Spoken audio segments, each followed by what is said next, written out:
avons le plaisir, avec Charles Ballouane, de passer quelques minutes ensemble autour d'une question qui nous intéresse tous les trois, à savoir la relation qui peut être créée entre les personnes détenues et entre autres les personnels de surveillance. Le départ de notre entretien est le livre qui a été écrit, La réinsertion sociale des détenus, de la part des surveillants de prison et des autres professionnels pénitentiaires, préfacé par Robert Cariou.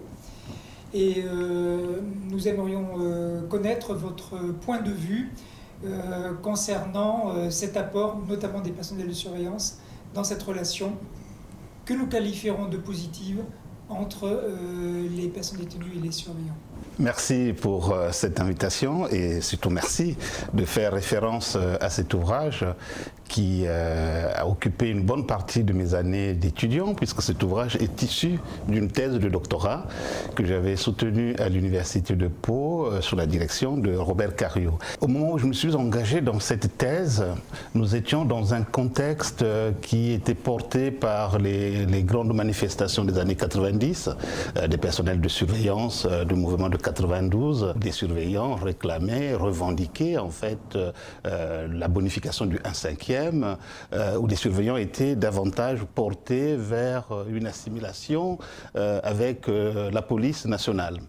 Et moi j'étais intéressé à travailler la question de la réinsertion sociale, non pas comme elle était habituellement abordée, c'est-à-dire en considérant que le travail de réinsertion n'appartenait qu'au personnel socio-éducatif, disait-on à l'époque, mais je m'étais demandé si les personnels de surveillance, qui eux étaient au quotidien en relation avec les personnes détenues, n'avaient véritablement rien à apporter. Moi j'avais l'intuition qui me laissait penser que leur mission était peut-être au cœur de la réinsertion sociale. Non pas à la périphérie, mais au cœur, puisque leur mission était des missions de la relation, le travail quotidien avec les personnes détenues. Et donc j'ai pris le pari d'organiser toute ma réflexion de thèse autour de l'idée que les surveillants de prison, à l'époque on ne les appelait pas encore surveillants pénitentiaires, que les surveillants de prison apportaient quelque chose à la réinsertion. Et je devais essayer de démontrer quel était cet apport qu'ils pouvaient avoir. Et pour arriver à le faire, il fallait construire un processus, une doctrine qui permette de situer ce que chacun peut apporter dans la réinsertion. Et j'ai considéré que la réinsertion était en réalité un processus. C'était pas quelque chose qui était donné une fois pour toutes, c'est pas une essence, mais c'est un processus. Un processus qui, à mon avis, était engagé dès l'arrestation, en fait. Dès l'instant où la personne qui est passé à l'acte était aux mains de la justice, la police, la justice et la pénitentiaire, mais ils s'engageaient déjà dès cet instant la perspective du retour finalement à la vie, à la société, à la vie sociale. Et donc tout le mécanisme de réinsertion était amorcé dès cet instant. Et donc j'ai essayé de repérer les phases, puisque j'étais engagé dans l'idée d'un processus, et les phases de la réinsertion sociale. J'avais dégagé 3 phases qui me paraissaient importantes, avec évidemment autour des phases des articulations. De manière, on va dire, pédagogique, je sépare les phases, mais en réalité tout ça reste totalement articulé. Et j'ai considéré qu'au fond, face à un individu qui est passé à l'acte, il y a un enjeu important de comprendre la typologie délinquante à laquelle appartient cet individu. Quelle est la nature de son acte? Quel est le processus qu'il met en place pour passer à l'acte? Finalement, quelle est sa problématique autour justement de ce comportement délinquant. Et cette phase devait être éclairée aussi bien par les psychiatres qui peuvent faire des évaluations au niveau de la personnalité, par les psychologues qui eux peuvent faire aussi du travail au niveau de la compréhension du fonctionnement psychologique de la personne, mais aussi les surveillants qui par leurs observations alimentent la réflexion des équipes et les personnels d'insertion et de probation probation, à l'époque, on les appelait des personnels éducatifs. Et donc j'avais considéré que cette phase était importante et je l'ai qualifiée de phase criminologique, avec comme objet d'essayer de cerner la problématique délinquante de la personne. Bien évidemment, dans une hiérarchisation des participations, j'avais considéré que les surveillants participaient à cette phase, mais ce n'était pas là que se situait leur rapport principal. Mais on pouvait déjà voir ce que les surveillants pouvaient apporter par leurs observations, par la participation, pourquoi pas, à des CPU. À l'époque, les CPU n'existaient pas, mais j'en préconisais dans le cadre de mon travail. Et cette phase criminologique, pour moi, démarrait à l'incarcération. Ça pourrait démarrer plutôt avec l'arrestation, tout ce qui peut être fait dans le cadre d'un procès, tout ce qui permettait de comprendre la problématique délinquante de la personne. Cette phase se poursuivait pendant la détention, avec des prises en charge de différentes natures, mais elle pouvait se poursuivre aussi à l'extérieur, dans le cadre d'un suivi. Et à l'époque, je préconisais le suivi socio-judiciaire qui est devenu aujourd'hui dans les textes, où je considérais que les individus qui, à l'issue de la peine, avaient encore des problématiques délinquantes, il fallait penser un dispositif pour les accompagner justement toujours dans ce travail autour de la problématique délinquante. Donc ça, c'est la première phase que j'ai qualifiée de phase criminologique, qui va donc démarrer à l'incarcération, mais qui peut aller au-delà de la détention en fonction de la problématique de la personne. Et j'ai repérer une deuxième phase que j'ai appelée la phase pénitentiaire. Alors la phase pénitentiaire, en réalité, est une phase d'amendement. C'est une phase qui consiste à travailler le rapport de l'individu à la norme, à l'interdit. Et je pensais que s'il y avait entre toutes les personnes qui étaient en détention un point commun, c'était leur problématique par rapport à la norme. Toutes ces personnes étaient passées à l'acte. Quelle que soit leur fortune extérieure, la situation qui était la leur, la situation sociale, la situation familiale, mais ce qui les unissait, c'était ce passage à l'acte. Donc ce rapport à la norme. Et je considérais qu'on ne pouvait pas envisager une réinsertion sociale sans que pendant la détention, on puisse travailler finalement ce rapport à la norme. Et là, j'ai constaté que le travail des surveillants, par cet accompagnement pénitentiaire quotidien, ce rappel aux règles, cette façon d'amener les détenus à accepter les autres, à développer du respect pour les autres, à vivre ensemble, à créer une communauté, à gérer la frustration. Tout ça constituait un élément important de la réinsertion. Et je l'ai même appelé un élément essentiel. Parce qu'au fond, je me suis dit que si nous avons une fenêtre de tir dans le cadre de la prise en charge, c'est justement de prévenir la récidive et donc de travailler pendant la détention le rapport à la norme, alors par différents biais. Le travail pénitentiaire va y contribuer, le sport va y contribuer, l'éducation va y contribuer, mais il ne faut surtout pas oublier le travail des surveillants. Et j'ai indiqué dans ma thèse que la mission des surveillants était au cœur de la réinsertion, parce que la question du travail, du rapport à l'autre, du rapport à l'interdit, du respect des règles au quotidien, était finalement ce qui expliquait que certains passaient à l'acte dans la société et que d'autres ne le faisaient pas. Et les surveillants étaient pris finalement dans leur métier au cœur de la problématique qui est celle de l'administration pénitentiaire. Et la troisième phase, et je dégageais dans ma réflexion, c'était ce que j'avais appelé la phase affective et sociale, qui était très souvent celle à laquelle était amalgamée la réinsertion. On avait l'impression que la réinsertion sociale, c'était uniquement cette phase affective et sociale, c'est-à-dire une phase qui vise l'ancrage social, qui vise à lutter contre les effets désocialisants de la personne détenue, en maintenant les liens familiaux, en organisant des activités, en impliquant l'individu dans la vie sociale, et de préparer la sortie à l'extérieur par l'employabilité, par l'hébergement. Mais cette phase, pour moi, est importante. Mais en même temps, l'essentiel est dans la restauration du rapport à la norme. Et c'est ce qui m'a amené finalement à dire que c'est le travail des surveillants qui était au cœur. Mais tout ça articulé, évidemment, donnait une prise en charge globale. Mais on ne pouvait pas considérer que les surveillants n'apportaient rien. Et cette phase qui vise l'ancrage social était principalement alimentée, bien sûr, par les conseillers pénitentiaires d'insertion et de probation. Mais les surveillants il y a apporter aussi leur contribution par toutes les observations qu'ils peuvent faire, par les liens qui peuvent se créer, par l'accompagnement qu'ils font pour les parloirs, pour les UVF. Donc voilà le fond finalement de ma pensée autour de cet ouvrage. C'est très bien résumé. Merci pour cette façon d'aborder le rôle du surveillant, que nous comprenons très bien aujourd'hui. Mais à l'époque, comment cette analyse était perçue par les surveillants eux-mêmes quand ils avaient cette opportunité d'entendre le champ qu'il leur était proposé, d'investir la relation sociale, une relation à connotation éducative et permettant un rapport à la norme qui ne soit pas simplement un rapport disciplinaire. Comment les surveillants recevaient cette analyse? Alors c'était intéressant parce que les surveillants à l'époque, comme je le disais, étaient engagés dans un besoin d'être reconnus comme une force de sécurité, d'être assimilés à la police. Donc la sécurité pour eux devenait finalement l'élément déterminant de leur statut, de leur identité. Et quand j'essayais de comprendre avec eux ce qu'ils pouvaient apporter à ce que j'avais appelé la mission éducative de l'institution, je l'ai appelé éducative dans la perspective de faire évoluer les comportements dans une démarche axiologique, ils n'y croyaient pas beaucoup. Dans mon échantillon, il y avait 69% de surveillants qui disait notre métier c'est la sécurité.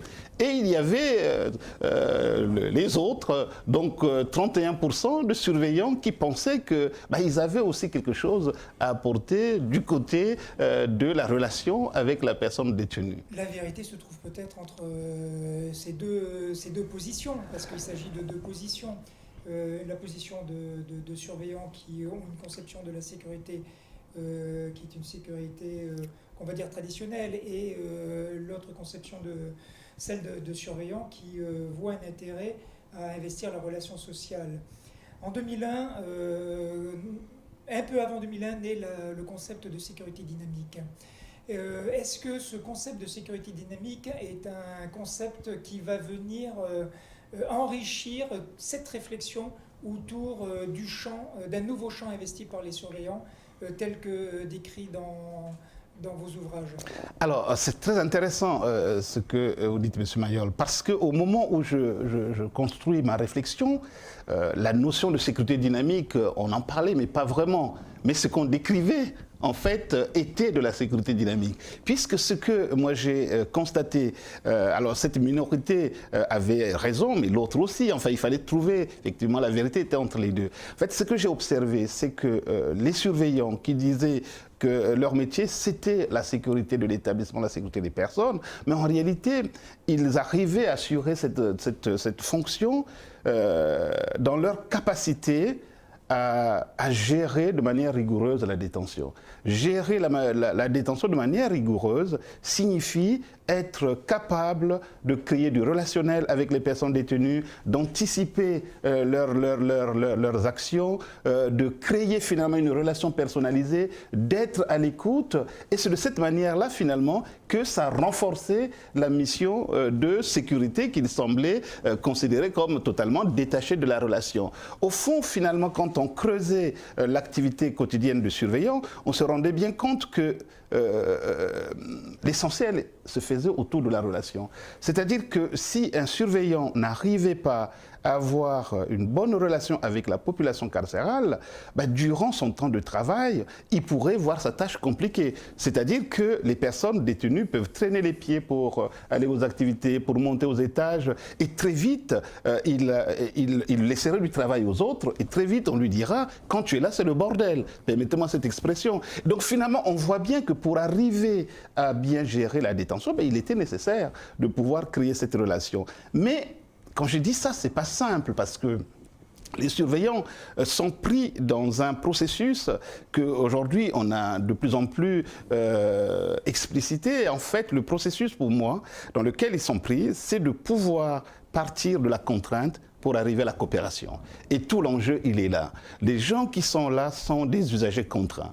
Même s'ils ont posé des actes délinquants de manière volontaire, ils n'ont pas choisi de venir en prison. Ils sont emprisonnés au nom du peuple français et les surveillants sont chargés de maintenir en détention ces personnes. Ça, c'est le point de départ. Donc, on est dans une relation qui est une relation de contrainte. Mais de cette relation, il faut en faire une relation de coopération. Tout l'enjeu de la sécurité est là. Et la sécurité dynamique vient s'inscrire autour de cela. C'est comment on va obtenir l'adhésion des personnes détenues à ce qui leur est proposé, à la vie en détention, en respectant les règles, au fonctionnement institutionnel, à pouvoir se projeter dans l'avenir. Et tout ça suppose qu'à un moment donné, on crée du lien qui permette qu'il y ait une coopération finalement, que le surveillant ait intérêt à avoir des relations positives avec les personnes détenues. Et ça rejaillit sur la qualité de son travail, ça rejaillit sur sa propre identité. Et la personne détenue a aussi intérêt à avoir ces relations positives avec les personnes, avec les personnels de surveillance, puisque ça rejaillit aussi sur son identité, mais surtout ça lui ouvre des possibilités d'évolution. Passer de la contrainte à la coopération, de la coopération à la facilitation. Lorsque nous avons préparé la réouverture de la Maison Centrale d'Arles, Charles Balloane faisait partie de cette équipe qui a mis en œuvre des mesures de sécurité dynamique. Sécurité dynamique, entre parenthèses, procédures qui ont été analysées par Valérie Icard, dont on peut se référer à son article. Cette sécurité dynamique qui amène peu à peu la personne contrainte à être dans un processus de travail, de s'associer aussi à ce qu'un surveillant peut faire au quotidien dans une unité de vie, ça c'est un véritable enjeu.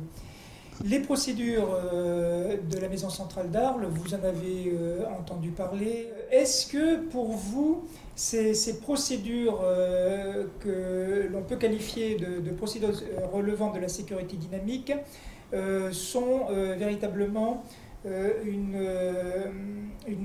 aboutissement ou une illustration de votre propre analyse sur la place du surveillant dans la place qu'ils peuvent occuper dans la prise en charge de la réinsertion? Absolument, absolument. Mais avant de répondre, je vais juste ajouter un point. Les surveillants, y compris aujourd'hui d'ailleurs, quand je les questionne, parfois dans les cours, quand j'ai l'occasion de les avoir dans les cours, mais c'était déjà un questionnement que j'avais au moment de ma thèse, quand je leur demandais qu'est-ce qui vous différencie des personnes détenues? Alors, on pouvait avoir des réponses diverses. Hein. C'est une question très, très provocatrice. Mais il y a une réponse qui revenait souvent et que j'entends encore aujourd'hui, qui m'a toujours conforté dans ce que nous pensons encore aujourd'hui autour de la sécurité dynamique et du lien positif. C'est que beaucoup de surveillants me disaient, ce qui nous différencie avec les détenus, c'est qu'ils sont du mauvais côté de la barrière. Et ça, pour moi, c'est essentiel. C'est-à-dire que nous avons en commun une humanité, mais ils sont du mauvais côté de la barrière. Ils sont du mauvais côté de la barrière pour toutes les raisons qu'on a rapidement esquissées autour du passage à l'acte. Mais ils sont du mauvais côté de la barrière induit aussi l'idée d'une humilité. C'est-à-dire que moi-même, je pourrais échouer. J'ai eu de la chance d'être de ce côté-là, mais ce n'est pas gagné définitivement. Je peux aussi basculer de l'autre côté. Donc ça pose quand même dans la relation, qui est une relation verticale, parce que l'institution avec les missions instaure cette relation-là, mais ça induit l'idée qu'une horizontalité était possible. C'est-à-dire qu'au-delà des statuts, nous avons en commun quelque chose. Et ce que vous avez fait à Arles autour de la médiation relationnelle, des personnes détenues facilitateurs, finalement c'est l'idée que ces deux mondes peuvent avoir des intérêts communs, peuvent collaborer à un même projet.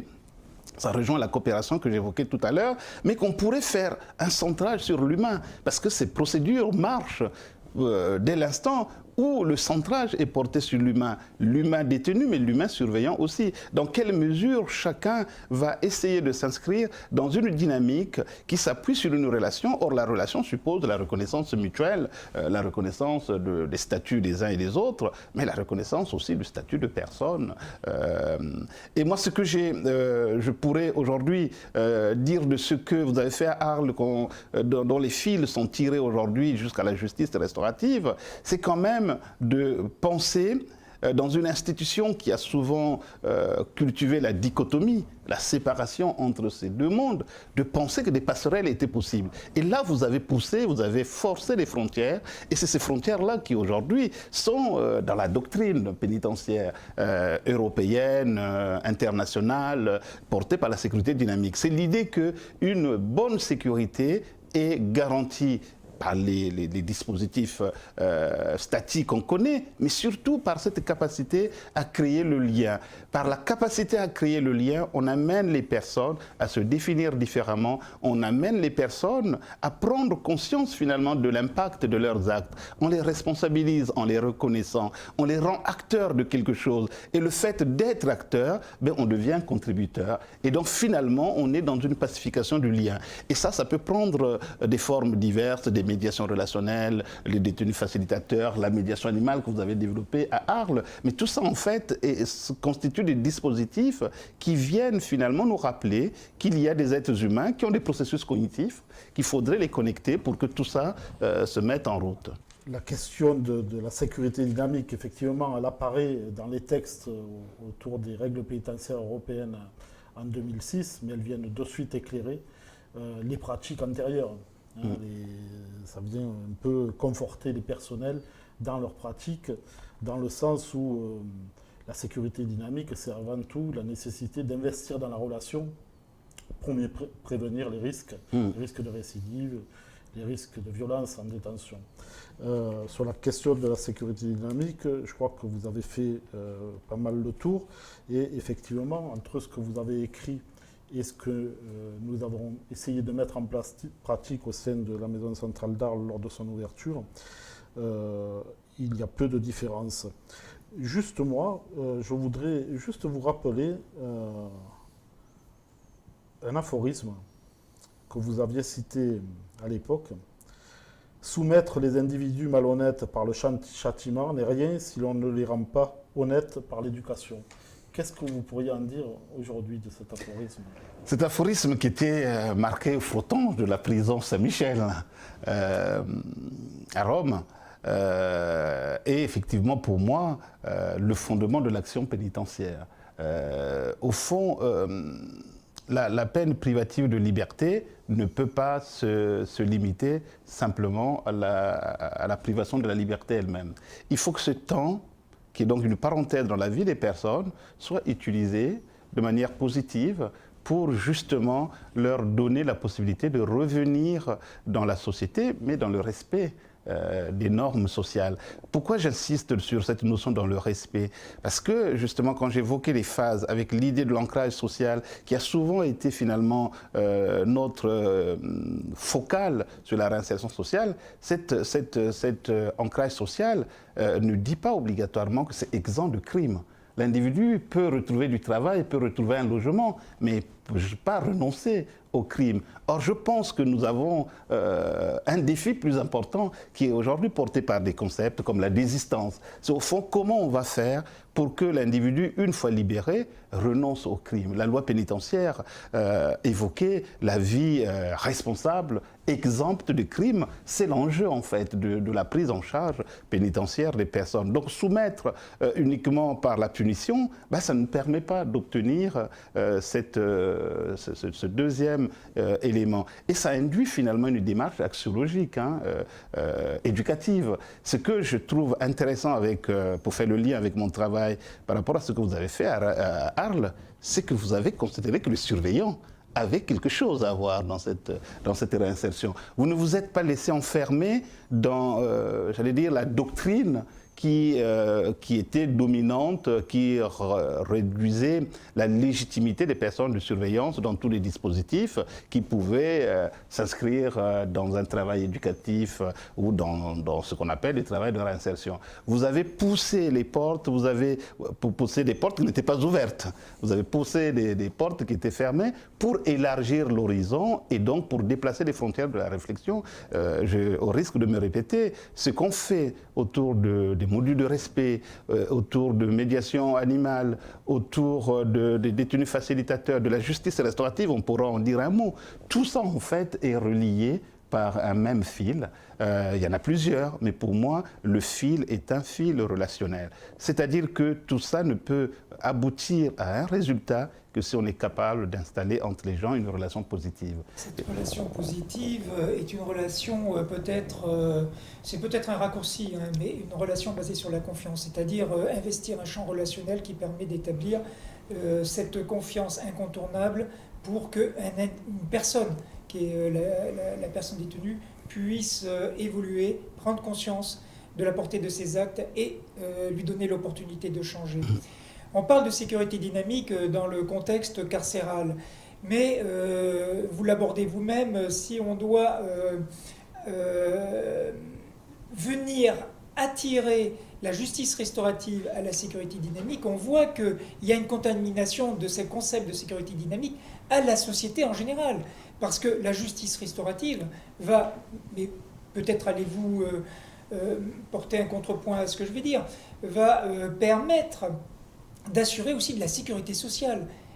L'auteur qui prend conscience de la portée de ses actes criminels, on peut faire ce pari que cet auteur-là ne va pas récidiver. Et on va ainsi permettre d'assurer une sécurité sociale. Au-delà même de l'apaisement que pourra obtenir la victime au cours des rencontres en justice restaurative. Oui, je suis tout à fait d'accord avec ça. Pourquoi? Parce que, et ça va faire des liens avec, y compris le travail des surveillants, parce que la justice restaurative part d'un principe général qui consiste à dire nous sommes tous des êtres interconnectés. Ce qui va arriver à l'un va avoir des conséquences sur l'autre. Si nous sommes des gens interconnectés, quand il y a un acte qui est posé, cet acte posé, qui est donc un acte délinquentiel, va nous questionner à deux niveaux, va questionner la nature de nos liens. Pour que cet acte puisse émerger à cet endroit-là, c'est qu'il y a un problème dans nos interconnexions. Qu'est-ce qui ne va pas dans nos interconnexions? Et le deuxième signal que l'acte va nous apporter, c'est de se dire, comme il y a eu cet acte, ben les interconnexions ne sont plus bonnes. Il y a un souci entre les individus, un souci entre les communautés, et donc il faut travailler à ressouder les interconnexions, mais surtout essayer de comprendre qu'est-ce qui a amené à cela. En fait, pourquoi je fais le lien avec tout ce que vous avez développé, c'est qu'au fond, quand on met en place un dispositif de justice restaurative, quel qu'il soit, alors ça pourrait être les rencontres détenues victimes, on a l'impression de ne travailler que pour les victimes et les auteurs qui vont se rencontrer, qui vont prendre pour les victimes vont peut-être obtenir des réponses à des questions qu'elles se posaient. Pour les auteurs, vont voir, comme certains le disent, les effets papillons de leurs actes, vont prendre conscience des conséquences de leurs actes sur les victimes réelles. Et donc, de part et d'autre, on comprend les effets qui peuvent en découler. Pour les victimes, ben, c'est peut-être un horizon d'apaisement. Pour l'auteur, c'est une responsabilisation qui peut l'amener à renoncer au crime. Mais en fait, ce qu'il vient d'obtenir là, dans ces rencontres, moi, pour les avoir animés, ce qu'il vient d'obtenir, il le capitalise dans sa vie. Dans la vie en détention, il ne regarde plus le surveillant de la même manière. Il ne regarde plus les autres détenus de la même manière. Pourquoi? Parce qu'il a été regardé comme un être humain. Et ça, quand on regarde les gens qui sont passés sur tout côté de personnes détenues dans les dispositifs de justice restaurative, ces gens disent « on nous a regardés comme des êtres humains ». L'expérience de Poissy, que j'avais eu l'honneur d'animer, qui en 2010, qui a donné lieu à la loi en 2014. Cette expérience, on l'a capitalisée dans un ouvrage qui a été publié sous la direction de Robert Cariou, qui a pour titre « Les rencontres détenues victimes, l'humanité retrouvée ». Parce qu'en fait, au cœur des échanges, on avait vu qu'il y avait l'humanité. Et cette humanité, on l'a réinvestie totalement dans sa vie quotidienne. Les personnes qui ont participé, parce qu'on a encore la chance, comme on n'est pas encore avec des cohortes très importantes, donc on a encore la chance de continuer à avoir des nouvelles des gens qui ont participé à ces dispositifs. On sait que pour ceux qui sont encore en détention, ils ne vivent plus leur détention de la même manière. quelque chose a changé dans la façon de se définir, dans leur façon de se positionner vis-à-vis des autres. Donc la justice restaurative, de ce point de vue-là, va finalement, effectivement, infuser dans la société. Alors, dans le langage de la justice restaurative, nous parlons beaucoup de la communauté. La communauté, c'est la communauté de vie. Pour un détenu qui participe à une rencontre détenu-victime, sa communauté de vie, c'est sa détention, c'est son environnement carcéral. Mais ça va rejaillir aussi dans sa façon de se comporter dans cet environnement. Et l'aspect transversal entre la justice restaurative et la sécurité dynamique, c'est quand même la relation. Pour arriver à cela, il faut que la nature de la relation qu'on construit avec les personnes puisse leur permettre de se dévoiler, de se questionner, de se remettre en cause, de cheminer. Et pour arriver à faire ce cheminement-là, il faut avoir confiance en ceux qui sont en face de vous.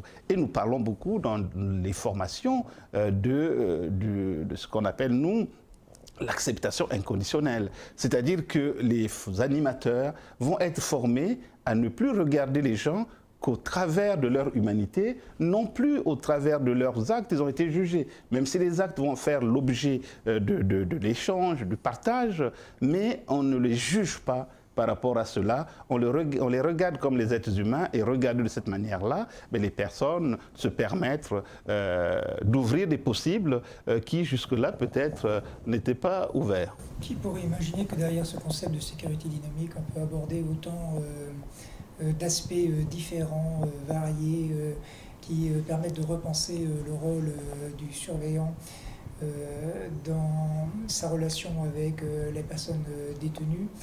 Ce sont vraiment des horizons, de vastes horizons qui s'ouvrent. Merci beaucoup pour cet entretien.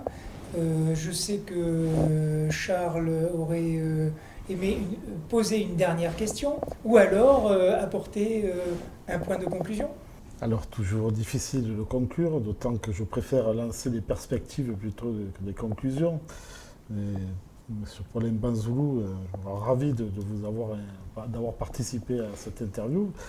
Mais un paradoxe de plus que vous soulevez à la fin de cette interview, la question de revenir sur la question de l'humanité. Cette humanité qui est pleine de paradoxes. Essayer de trouver une réponse à des malentendus. Voilà. Je parlais de malentendu pénitentiaire. Voilà. C'est l'hypothèse générale de mon travail. Il y a un malentendu pénitentiaire. Mais je voudrais quand même ouvrir une perspective, je ne vais pas trop la développer, ouvrir une perspective pour faire la continuation avec ce que j'ai entrepris dans le cadre de cette thèse. Aujourd'hui, nous sommes en train de mener une recherche sur les modules de respect. Les modules de respect est un laboratoire extraordinaire de ce que je préconisais dans cet ouvrage. De voir comment les surveillants qui s'investissent dans du relationnel positif vont se définir différemment, vont avoir l'impression de faire un autre métier. Les personnes qu'on a rencontrées dans le cadre de notre travail nous disent « mais on ne fait plus le même métier ». En fait, ils font toujours le même métier, sauf qu'ils ont réussi à articuler les deux aspects de leur métier, la sécurité dite physique et la sécurité dite dynamique. Mais comme ils investissent beaucoup la sécurité dynamique par le relationnel et la confiance qui est donnée à la personne détenue de gérer des espaces de vie, moi je parlais dans mon ouvrage des espaces de droit, où il fallait créer des espaces où des personnes détenues pouvaient se prendre en charge. En fait, on a l'impression que les personnels de surveillance font un autre métier, ne se font plus agresser, sont respectés et sont fiers finalement de se positionner dans la relation avec la personne détenue comme étant des surveillants. Et ces modules de respect, on va bientôt rendre notre rapport, pour moi, est une bonne manière de poursuivre ma réflexion que j'avais menée dans le cadre de ma thèse de doctorat. Eh bien, très bien, monsieur Paulin Banzoulou. Je pense que ça sera le mot de la fin de cette interview. Mais merci encore pour cette belle rencontre. Merci à vous.